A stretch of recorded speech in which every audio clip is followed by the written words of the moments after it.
the best part of Imam Al-Nawawi was his fear of Allah.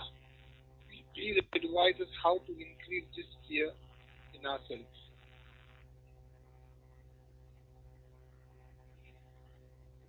It's a different topic by its own, by itself.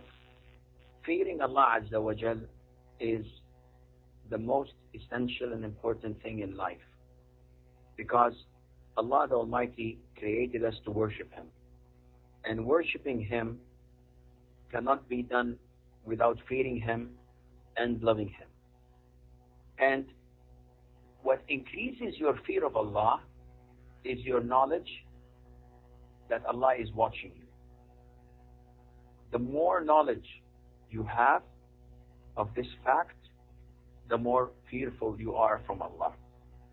It is like when someone is standing in front of a firing squad with their guns aiming to his chest, and they're ready to fire. And behind them is a tyrant with his beautiful wife standing next to him.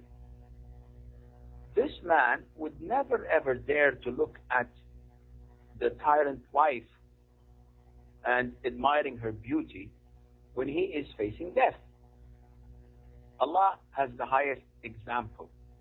If you have knowledge of Allah is watching over you and watching you and hearing what you're doing, you would not sin, and you would perfect whatever you are doing, whether you're studying or working. You would not be tempted to do something that is haram, or to consume something that is haram, or to have your income mixed with haram, because you know that Allah is watching you and you're fearful of His wrath and anger. Knowledge increases your fear of Allah. When you read in the authentic hadith that the Prophet ﷺ told us about a woman that Allah threw in hell because she kept a kitten in her house until it died, until it starved to death.